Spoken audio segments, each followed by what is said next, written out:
नमस्कार. मालिकेच्या आजच्या भागामध्ये आपल्याला पाहायला मिळणार आहे की कल्पना सायलीला सुभेदारांच्या घरचे सगळे हक्क आणि अधिकार देणार आहे. ते सगळं कशा पद्धतीने होणार आहे, का दिले जाणार आहे, ते आपण आजच्या या व्हिडिओमध्ये पाहणार आहोत. कारण सायलीला अस्मिता म्हणत असते की तुला या घरच्या बाप्पाची पूजा करण्याचा अधिकार नाही, तू ही पूजा करू शकत नाही, तू ही पूजा करायची नाही. तेव्हा मात्र आता सायलीला धक्का बसलेला आहे. सायलीच्या डोळ्यात पाणी आलेलं आहे. त्यावेळेस कल्पना मात्र तिथे येते, सायलीचा हात पकडते आणि सायलीला खेचत घेऊन चाललेली असते. सायलीला म्हणत असते की चल, असं म्हणत सायलीला ती खेचतच नेत असते. तेव्हा मात्र सगळेजण पाहू लागतात की आता काय होणार आहे नक्की, कल्पना अशी का वागते, हा प्रश्न सगळ्यांना पडलेला असतो. आणि त्याचवेळी सगळेजण पाहत असतात, परंतु कल्पना सायलीला घेऊन जाते आणि सायलीला म्हणते की जेव्हा या घरावरती एखादं संकट येतं तेव्हा वाघीण बनून तू या घराचं रक्षण करते, आणि जेव्हा तुला घरातलं कोणी काही बोलतं तेव्हा का मुख घेऊन गप्प बसलेले असते, का तोंड उघडत नाहीये, तू का बोलत नाहीये, असे अनेक प्रश्न आता पडलेले असतात. आणि त्या प्रश्नांची उत्तरं कल्पनाला हवी असतात. म्हणून कल्पना तिला विचारत असते, बोल काय झालेलं असतं नक्की. आणि तेव्हा मात्र सायली सगळेजण तिथं पाहत आहेत. सायलीला नक्की कळत नाहीये की काय होतंय. आणि इकडे कल्पना मात्र तिला बोलत आहे. तिला म्हणते की तुला या घरची सून म्हणूनच नाही, तर मी माझी लेक म्हणून या घरच्या बाप्पाची पूजा करण्याचा हक्क अधिकार तुला देत आहे, असं म्हणत कल्पनाने सायलीला मिठी मारलेली आहे. आणि सायली आणि कल्पना या दोघींमधला दुरावा फायनली मिटलेला आहे. त्या दोघीही एकत्र आलेल्या आहेत. हे सगळं आपल्याला पाहायला मिळणार आहे. त्याचबरोबर अश्विनला एक वकील मिळालेला आहे आणि त्या वकिलाने मात्र अश्विनला सांगितलेलं आहे की अर्जुन सुभेदार यांच्या विरोधात केस लढायची आहे, त्यामुळं दुप्पट पैसे घेतले जाणार आहेत, असं सांगितलेलं आहे. आणि या सगळ्या गोष्टी घडत आहेत. इकडे आता अर्जुन हा बोलत आहे, तो म्हणजे कुसुमला म्हणत आहे की कुसुमताई, मला एक कळत नाहीये की नक्की काय करायचं आहे, कशा पद्धतीने सगळं सोडवायचं आहे, हे मात्र माझ्या लक्षात येत नाही. कुसुम म्हणत असते, म्हणजे काय झालेलं आहे. तेव्हा कुसुमला इकडे अर्जुन म्हणत असतो की मला तुमच्याशी बोलायचं आहे. मग कुसुम म्हणते बोला. तेव्हा अर्जुन म्हणतो की मला सायलीच्या लहानपणीचं शोधायचं आहे. तर माझं काय म्हणणं आहे, आता तुम्ही हॉस्पिटलमध्ये असता, मी पण त्या टायमिंगला जाऊ शकत नाही आहे, तर आश्रमात जे पहिलं साहित्य आहे ना, ते तुम्ही काढून ठेवायला सांगाल का तिथे कोणाला तरी. आणि हे ऐकल्यानंतर मात्र आता इकडे सगळेजणच पहा, तिथे अर्जुन कुसुमताईला बोलत असतो. तेव्हा कुसुमताई म्हणते की चालेल, कारण कुसुमताईच्या हातून चाव्या पडलेल्या असतात. आणि अर्जुनचं असं म्हणणं असतं की आपली सायली जी आहे तिचा आता तुम्हाला माहीत नाही आहे किंवा मधुभाऊ सांगू शकत नाही आहेत, आणखी कोणाला माहिती आहे माहीत नाही आहे, पण ती आश्रमामध्ये आलेली आहे की नाही, मग आश्रमामध्ये अशा तिच्या गोष्टी असणार आहे की ज्यामुळे आपल्याला सत्य समजणार आहे. मी ते सत्य काढून घेण्यासाठी तिला बाहेर घेऊन गेलो आणि तिला त्या आठवणी विचारल्या, तेव्हा मात्र तिला खूप त्रास झाला आणि तिला चक्कर आली. तेव्हा कुसुम म्हणते की हो, आम्हीही जेव्हा तिला असं विचारायचो तेव्हा मात्र तिला चक्करच यायची, असं कुसुम सांगत असते. तेव्हा मात्र इकडे कुसुम म्हणत असते की तेव्हाही तिला तसाच त्रास व्हायचा. अर्जुन सांगतो की हो, आजही तशा पद्धतीचा त्रास तिला झालेला होता. हे ऐकल्यानंतर मात्र आता अर्जुन कुसुमताई दोघंही बोलत आहेत. आणि आता सायलीचं जे गुपित आहे, तिच्या बालपणीचं गुपित आहे, ते कसं शोधायचं हा मोठा प्रश्न उभा राहिलेला असतो. अर्जुन मात्र म्हणत असतो की नाही, काहीही झालं तरीही या गोष्टी आपल्याला शोधाव्या लागणारच आहेत. त्यासाठी तुम्ही मदत करा, आश्रमात कोणाला तरी साहित्य काढून ठेवायला सांगा, मग मी तिथं जाईल आणि ते सगळं पाहील, म्हणजे माझा वेळही जाणार नाही आणि काम लवकर होणार आहे. तेव्हा कुसुम म्हणत असते की हो चालेल. मग अर्जुन म्हणतो की मी आता जातोच आश्रमाकडे, असं त्याचं बोलणं चाललेलं असतं. तेव्हा कुसुम पण म्हणते की हो.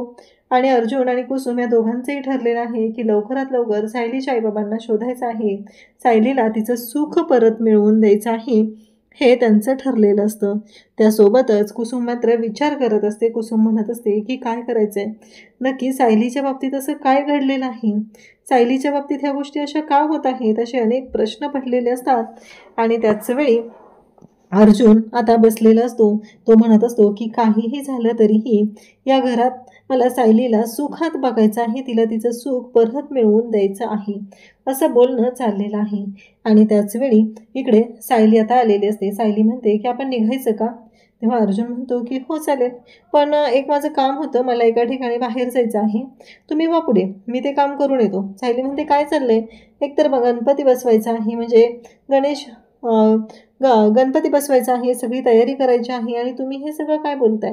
म्हणजे तुम्हाला कळतंय का तुम्ही हे सगळं काय बोलताय? काय होणार आहे या सगळ्या गोष्टींमुळं? तर हे सगळं सगळं जेव्हा घडत असतं तेव्हा मात्र इकडे आता पाहत असतात ते म्हणजे अर्जुन आणि सायली. सायली म्हणते की तुमचे जे क्लायंट आहेत त्यांना सण वगैरे काही नसते का हो? बायको नसते का?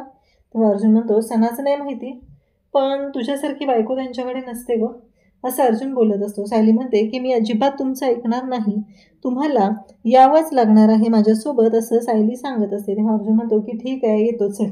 कारण सायलीला अर्जुन म्हणालेला असतो की मला यादी करून दे, मी सगळं साहित्य घेऊन येईल. पण सायलीचं असं म्हणणं असतं की फुलं वगैरे आणायचे आहेत, सगळं डेकोरेशनचं साहित्य आणायचं आहे, आणि मग ते कसं आणणार आहे असं म्हणणं चाललेलं असतं. तेव्हा मात्र इकडे पाहायला मिळतं की ज्या गोष्टी घडत असतात तेव्हा अर्जुन आणि सायली आता दोघंही निघालेले असतात. खरं तर अर्जुनला काही करून हे सत्य शोधायचं होतं, या सगळ्या गोष्टी शोधून काढायच्या होत्या, पण अशा पद्धतीने सगळा गोंधळ झालेला असतो. त्यासोबतच इकडे अर्जुन आणि सायली दोघंही निघालेले आहेत. आता अर्जुन बायकोचं ऐकण्याशिवाय काहीच पर्याय नाही, ही गोष्ट त्याने स्वीकारलेली असते. त्यानंतर इकडे रविराज आलेले असतात आणि रविराज म्हणतात की अगं सुमन, पाणी आण गं. सुमनचं मात्र लक्ष नसतं, तिच्या डोक्यातून विचार काही जात नसतात. नागराज महिपतला का भेटतोय? कारण त्या महिपतमुळं आपली तन्वी जेलमध्ये गेलेली आहे. तरीही नागराज आणि महिपत यांची भेट का होती हा प्रश्न तिला पडलेला असतो. ती मात्र म्हणत असते की नाही, मला या सगळ्याचा शोध घ्यावा लागणार आहे, म्हणून ती विचार करत असते. तिला आठवत असतं की नागराज आणि महिपत दोघंही टपरीवर चहा पित होते आणि तिनं तिच्या डोळ्यांनी पाहिलेलं आहे. त्याचबरोबर घरी आल्यानंतर सुद्धा नागराज त्या महिपतसोबत फोनवरती बोलत होता, पण आपल्याशी मात्र हे खोटं बोलत आहे. ही गोष्ट मात्र तिच्यासाठी खूपच त्रासदायक ठरलेली असते. ती म्हणत असते की नाही, यांनी माझ्यापासून ह्या गोष्टी लपवायला नको होत्या, यांनी माझ्यापासून हे सगळं लपवलेलं आहे, हे चुकीचं केलेलं आहे, असं सुमनचं म्हणणं असतं. त्यासोबतच आपल्याला पाहायला मिळतं ते म्हणजे रविराज आता पाणी घेतात. सुमन त्यांना पाणी आणून देते आणि त्याचवेळी रविराज म्हणत असतात की का गं सुमन, काय झालं? तेव्हा सुमन म्हणत असते की मला काय म्हणायचं आहे भाऊजी, तो जो महिपत आहे ना, तो अजूनही बाहेर कसा आहे हो, त्याला का शिक्षा होत नाही आहे? तेव्हा रविराज म्हणतात अगं पण का, म्हणजे मान्य आहे मला तो गुन्हेगार आहे. तेव्हा ती सांगू लागते की नाही का मागं आपल्या प्रताप भाऊजींना अडकवलेलं होतं, हे सगळं बोलणं तिचं चालू असतं. नागराज पाठीमागून आलेला असतो, नागराजला धक्का बसलेला असतो. सुमन मात्र अगदी हुशारीने बोलत असते, ती विचार करत असते. ती म्हणत असते की नाही, हे जर यांनी ऐकलं तर खूप मोठा प्रॉब्लेम होईल, हे लक्षात आलेलं असतं. आणि तेव्हा मात्र नागराज पाठीमागेच उभा असतो आणि तिचं बोलणं ऐकत असतो. सुमन मात्र शांतपणे असते आणि रविराजला विचारत असते. रविराज म्हणतात की अगं पण का असं तुला वाटतंय? तेव्हा सुमन म्हणते की बघितलं ना, त्या साक्षीला तर जेल झालेली आहे, पण त्या महिपतला का जेल झालेली नाही?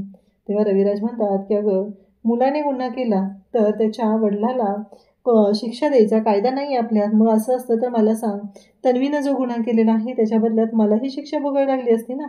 तेव्हा ती म्हणते तसं नाही हो भाऊजी, त्याचे पण काही गुन्हे नाही आहेत का?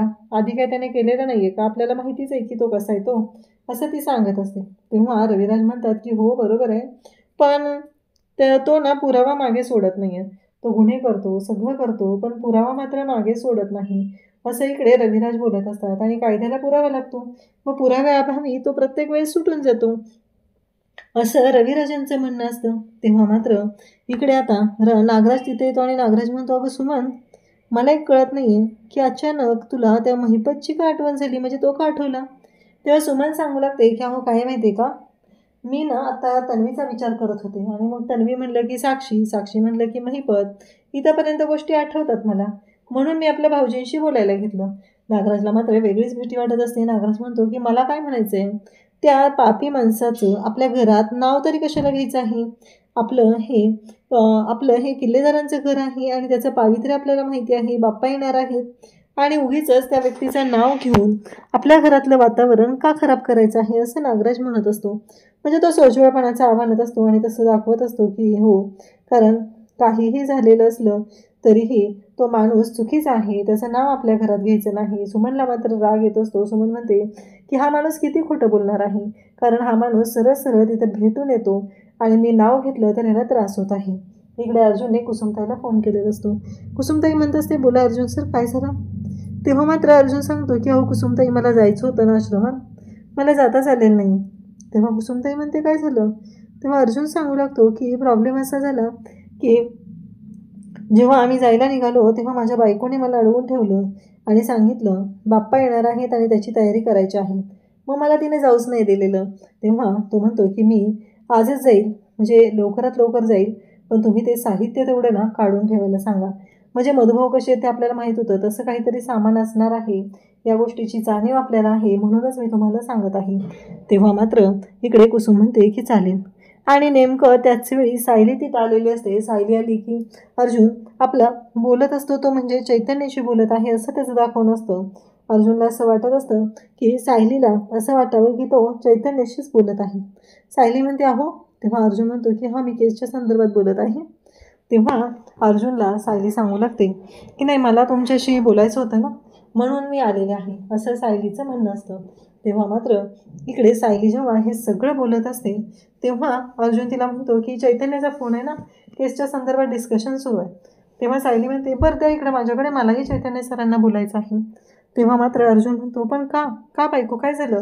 तेव्हा अर्जुनला सायली सांगत असते की हो अहो, कसं आहे माहिती आहे का, उद्या बाप्पा येणार आहेत ना, मग त्यांना पण आमंत्रण द्यायचं आहे, असं बोलणं चालू असतं. तेव्हा मात्र अर्जुन म्हणतो की अगं त्याची काही गरज नाही आहे, मी काय म्हणतोय ऐकतेस का? तेव्हा अर्जुनला कळतच नसतं की इथं काय चाललेलं आहे. सायली म्हणत असते की मला बोलायचं आहे, चैतन्य इथे येऊन उभं राहिलेलं आहे. अर्जुनला माहीतच नाही आहे की चैतन्य कधी येऊन आलाय, थांबला इथे. अर्जुन मात्र वाटच बघत असतो आणि आता अर्जुन इथे फसला गेलेला असतो. चैतन्य समोर आलेला आहे आणि अर्जुन म्हणत असतो की हो चैतन्य, बाय बाय चैतन्य. हे सगळं अर्जुनचं बोलणं चाललेलं असतं. आणि त्याचबरोबर इकडे पाहायला मिळतं ते म्हणजे की अर्जुन आता पूर्णपणे अडकलेला असतो. त्याची बोबडी वळत असते, कारण त्याला माहीतच नव्हतं की तो असा पकडला जाईल, त्याचं खोटं पकडलं जाईल. पण अर्जुनचं खोटं मात्र पकडलं गेलेलं असतं आणि अर्जुन याच्यामध्ये अडकत असतो. पण तो हसत असतो. तो म्हणत असतो की नाही, तसं काही नाही आहे बायको. तेव्हा सायली म्हणत असते की का खोटं बोलला तुम्ही माझ्याशी, काय गरज होती तुम्ही माझ्याशी खोटं बोलायची, असं म्हणत अर्जुनला ती ओरडायला सुरुवात करू लागते. तेव्हा अर्जुन म्हणतो, अगं नाही गं, तसं काही नाही आहे झालेलं. परंतु अर्जुन जे बोलत असतो ते सायली ऐकूनच घेत नसते. सायली म्हणत असते की प्रत्येक वेळेस हे सगळं जे काही घडत आहे ना, हे तुमच्यामुळं घडत आहे. तुम्ही खोटारडेपणा करत आहात, मला फसवत आहात. हेच बोलणं इकडे सायलीचं चाललेलं असतं. सायली मात्र रागाला जाते आणि सायली तिथून निघून जाते. तेव्हा चैतन्याला अर्जुन म्हणत असतो की तुला कळत नाही का, तुम्हाला सांगून यायचं ना, हे सगळं काय झालं बघितलंस ना. चैतन्य म्हणतो, मला का माहिती तुझ्या बाबतीत असं होणार आहे आणि तू काय थाप मारणार आहेस, ते मला कसं कळणार आहे. हे बोलणं त्यांचं सुरू आहे आणि त्याच वेळी इकडे आता अश्विन जो आहे तो आलेला असतो एका वकिलांना भेटायला. अश्विन त्या वकिलांकडे आल्यावर तिथे बोलू लागतो की प्लीज प्लीज. वकील म्हणतात, अहो माझी डेट संपली, आजची टायमिंग संपलेलं आहे, तुम्ही निघा. तेव्हा अश्विन म्हणत असतो की नाही, मला माहिती आहे तुमचं टायमिंग अजून संपलेलं नाही आहे, तुम्ही मला वेळ देणार आहात, माझं खूप महत्त्वाचं काम आहे, एका केस संदर्भात मला बोलायचं आहे, असं बोलणं चाललेलं असतं. आणि तेव्हा मात्र इकडे चैतन्य आणि अर्जुन यांच्यामध्ये चांगलीच वादावादी चाललेली असते. ते दोघंही म्हणत असतात की हे सगळं काय घडतंय, कारण चैतन्य आणि अर्जुन ज्या पद्धतीने बोलत असतात, ज्या पद्धतीने वागत असतात, तेव्हा मात्र अर्जुन म्हणत असतो की तू मला का सांगितलेलं नाही आहे, ह्या सगळ्या गोष्टी अशा घडणार होत्या, ही गोष्ट तू मला का सांगितलेली नाही. आणि म्हणून दोघंही चिडवू लागतात. त्यासोबतच इकडे पाहायला मिळतं ते म्हणजेच अर्जुन म्हणत असतो की बायको ऐकून घे, चैतन्य ऐकून घे. चैतन्य म्हणतो, नक्की काय गोंधळ घालून ठेवलाय ते सांग मला. मग आता जो गोंधळ घातलेला असतो तो चैतन्याला सांगितलं जातं. चैतन्य म्हणतो असं आहे का, पण आता मी काहीच नाही करू शकत या सगळ्याला, असं दोघांचंही बोलणं चाललेलं असतं. चैतन्य म्हणत असतो की आता काय, तेव्हा अर्जुन म्हणतो की आता मी काय करू मला कळत नाही, कशी समजूत घालू मी माझ्या बायकोची, असं अर्जुन चैतन्याला सांगू लागतो. त्याचवेळी अर्जुनलाही प्रश्न पडलेला असतो, आता करायचं काय आणि चैतन्याची समजूत तरी कशी घालायची, म्हणून अर्जुन शांतच असतो. इकडे अश्विन त्या वकिलांना म्हणत असतो की तन्वी सुभेदार नाव आहे. तेव्हा ते म्हणतात की तीच का अर्जुन सुभेदारांनी लढवलेली केस. तेव्हा अश्विन सांगू लागतो की हो तीच केस. तेव्हा वकील म्हणतात की हे बघा मी तुमची केस घ्यायला तयार आहे, पण मला माझ्या फीपेक्षा दुप्पट पैसा हवा आहे, तर हे सगळं होऊ शकतं, असं बोलणं चाललेलं असतं. तेव्हा तो म्हणतो असतो की बस असं काय करताय, म्हणजे तुम्ही ही केस घेतली पाहिजे असं मला माहिती आहे, असं मला वाटत आहे, सगळं मला मान्य आहे, परंतु आत्ता सध्या मी तुम्हाला पाहिजे तेवढा पैसा द्यायला तयार आहे, पण तन्वी सुटली पाहिजे. तिनं खोटं बोललेली आणि गुन्हेगाराची साथ दिलेली होती, या गोष्टींसाठी तिला अटक केली गेलेली आहे. तिच्या विरोधात कोणतेही पुरावे इकडे नाही आहेत, पण तुम्ही ही केस घेतली पाहिजे. ते म्हणतात की चालेल ही केस घ्यायला मी तयार आहे, परंतु मला मात्र या सगळ्या गोष्टी कळल्या पाहिजेत, असं बोलणं चाललेलं असतं. आणि त्याचबरोबर इकडे अर्जुन आणि सायली रागाला गेलेली असते. सायली म्हणत असते की काय चाललंय, तुम्ही माझ्याशी ना प्रत्येक वेळेस असंच खोटं बोलत असता आणि नंतर माझी समजूत घालण्याचा प्रयत्न करता. तेव्हा अर्जुन म्हणतो की सायली माफ करणं, बायको माफ करणं, असं म्हणून अर्जुन कान पकडून उठाबशा काढू लागतो. तेव्हा मात्र इकडे सायली म्हणत असते की बाद झालं, हे सगळं तुमचं जे काही चाललंय ना ते थांबू आता, कारण हे सगळं करून काहीच उपयोग होणार नाही, असं सायली सांगत असते. आणि तेव्हा मात्र इकडे अर्जुन सायलीला म्हणत असतो मी उठाबशा काढतो. तेव्हा सायली म्हणत असते नक्की सांगा काय काम होतं तुमचं. तेव्हा अर्जुन सांगतो की आश्रमातलं जे साहित्य आहे ना, कुसुमताई मला म्हणालेली की ती जेव्हा गेलेली होती तेव्हा तिथं सामान काढलेलं आहे, तर ते सामान जे आहे ते सगळं वेस्ट आहे, तर त्यांना मी म्हटलं की मी गाडी घेऊन येतो, तुम्ही काढून ठेवा. सायलीला मात्र भारी वाटतं. सायली म्हणते की खरंच, म्हणजे तुम्ही खरं बोलताय ना हे सगळं. तेव्हा मात्र इकडे अर्जुन म्हणू लागतो की हो. त्यावेळेस सायली म्हणत असते पण, सायलीला आता सगळेजण म्हणू लागतात की पण म्हणजे काय. तेव्हा अर्जुन विचारतो काय झालं. तेव्हा अर्जुन म्हणते की माझी साथ, इथून पुढे माझी साथ कधीच सोडायची नाही, एवढं लक्षात ठेवा. आणि हे सगळं त्यांचं बोलणं चाललेलं असतं. सायलीला कळत नाहीये की अर्जुन काय बोलतोय. अर्जुन म्हणतो की मी आश्रमामध्ये हे काम केलेलं आहे. तेव्हा सायली म्हणते की खरंच मला बरं वाटलं. अर्जुन म्हणत असतो की तुम्ही मान्य मला कशा आहात, पण आज या कुटुंबाला तुम्ही जे आपलंसं केलेलं आहे त्यामुळं खरं तर मला खूप बरं वाटत आहे. आणि मग सायली म्हणत असते हो पण मला सांगायचं ना, मला तर आनंदच झाला असता ना या सगळ्या गोष्टींचा, असं बोलणं चाललेलं असतं. आणि तेव्हा मात्र अर्जुन जे बोललेलं आहे ते ऐकून सायलीला त्याचा अभिमान वाटू लागतो. दोघंही शांतपणे झोपी जातात. दुसऱ्या दिवशी सकाळी सायली उठलेली असते. सुभेदारांच्या घरी बाप्पा येणार असतो. बाप्पाची जोरदार तयारी असते. त्याच्या आधीच रात्रीचं उठून तिने इकडे अर्जुनला बोललेली असते की खरंच मला आज खूप बरं वाटलेलं आहे, तुमच्यामुळं हा दिवस माझ्या आयुष्यात आलेला आहे.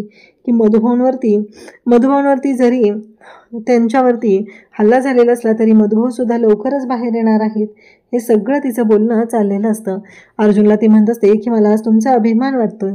त्यानंतर आता दुसऱ्या दिवशी सकाळी सगळी तयारी झालेली आहे. बाप्पाचं स्वागत करायचं आहे आणि त्याचबरोबर सायलीने शिरा बनवायला घेतलेला आहे. तेव्हा तिला कुसुम म्हणत असते की हे नक्की काय करते. तेव्हा ती सांगत असते की हो मी ही करते प्रसादाची तयारी. अर्जुन म्हणत असतो की डॅड हे घ्या बरं, हे लवकर आवरा बरं सगळं, असं अर्जुन सांगत असतो. तेव्हा मात्र इकडे प्रताप म्हणतात की काय झालं अर्जुन सांगू लागतो की हे सगळं आवरायचं आहे, असं अर्जुन सांगत आहे. आणि त्यासोबतच इकडे पाहायला मिळतं ते म्हणजे प्रताप म्हणत असतो की काय चाललंय, कुठं जायचंय तुला. तेव्हा अर्जुन म्हणत असतो की नाही मला एका महत्त्वाच्या ठिकाणी जायचं आहे.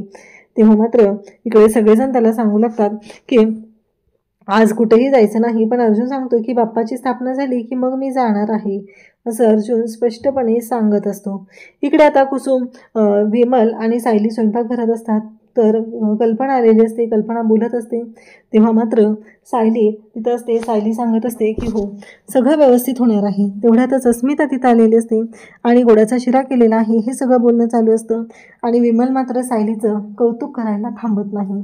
आणि त्यासोबतच इकडे पाहायला मिळतं की अश्विन फोनवर बोलत असतो, कारण अश्विनला आता एक वकील मिळालेले आहेत आणि त्याला असं वाटत आहे की माझा वकील ही केस जिंकू शकतो आणि म्हणूनच त्याचं बोलणं चाललेलं असतं. तेव्हा कल्पना पाहत असते. अस्मिता म्हणत असते की मला काय म्हणायचं आहे की एवढं काय त्याच्यामध्ये कौतुक करण्यासारखं, मीही बनवला असता शिरा आणि नैवेद्य, त्यात काय एवढं वेगळं काय केलेलं आहे त्यात, असं ती बोलत असते. तेव्हा मात्र इकडे आपल्याला पाहायला मिळतं की अस्मिताने आता ठरवून सायलीला टॉर्चर करायला सुरुवात केलेली असते. अस्मिता म्हणत असते की मला कळतच नाही आहे सायली, म्हणजे तू या घरात आहे, एवढं सगळं आहे, पण तू कोणत्या अधिकाराने पूजा करणार आहे? मला तर असं वाटतच नाही आहे की तुला तो अधिकार आहे पूजा करण्याचा, असं म्हणत अस्मिता बोलायला सुरुवात करते. तेव्हा कल्पना त्याजवळ सगळेजण तिथं असतात. यांच्या सगळ्यांचं चाललेलं असतं की बघितलं ना, अस्मिता जी ॲक्टिंग करते ती खरी वाटते आणि सगळेजण पाहत असतात. अस्मिताचं जे काही बोलणं आहे ते ऐकल्यानंतर आता अस्मिता जी बोलणार असते आणि मग अस्मिता सांगू लागते की हे बघा कसं आहे डॅड, तुम्ही तरी लक्ष द्या, ती सायली कशी आहे माहिती आहे ना. तेव्हा इकडे रविराज म्हणतात की चालेल. आणि त्याचबरोबर इकडे आपल्याला पाहायला मिळतं की अस्मिताचं जे रडगाणं असतं ते सुरूच असतं आणि सायलीला ती ओरडत असते. तेव्हा मात्र आता कल्पनाला राग येतो. कल्पना म्हणत असते की नाही, काहीही झालं तरीही आता या सगळ्या गोष्टी ज्या आहेत त्या अशा पद्धतीने चालू झालेल्या असतात आणि अस्मिता टॉर्चर करत असते. या सगळ्यांचं असं म्हणणं असतं की अस्मिताला तर सवयच आहे टॉर्चर करायची सायलीला, म्हणजे त्यात काय ती एवढं नवीन करते, असं बोलणं चाललेलं असतं.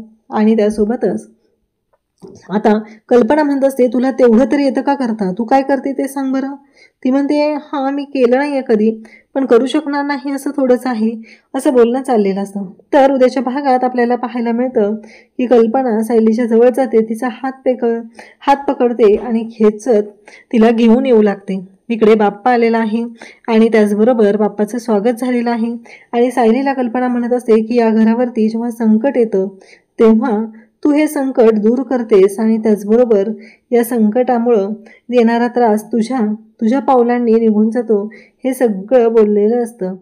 तर इकडे आता कल्पना तिथे येते आणि म्हणते की या घरची सूनच नाही तर तू माझी लेक म्हणून सुद्धा तुला मी हा अधिकार देत आहे, तो हक्क देत आहे. कारण अस्मिताने सगळं सुरू केलेलं असतं की हे सगळं काय करायचं आहे, या सगळ्या गोष्टींचं बोलणं चाललेलं असतं आणि अस्मिताचा डाव सक्सेस झालेला असतो. सायली आणि कल्पना दोघीही आता जवळजवळ आलेले असतात आणि त्या इकडे पाहत असतात. सायलीचा हात पकडलेला आहे, कल्पनाने सायलीला मिठी मारलेली आहे आणि त्याचबरोबर सायलीला खेचत ती घेऊन चाललेली आहे. अशाच अपडेटसाठी चॅनलशी कनेक्ट राहा. थँक्यू.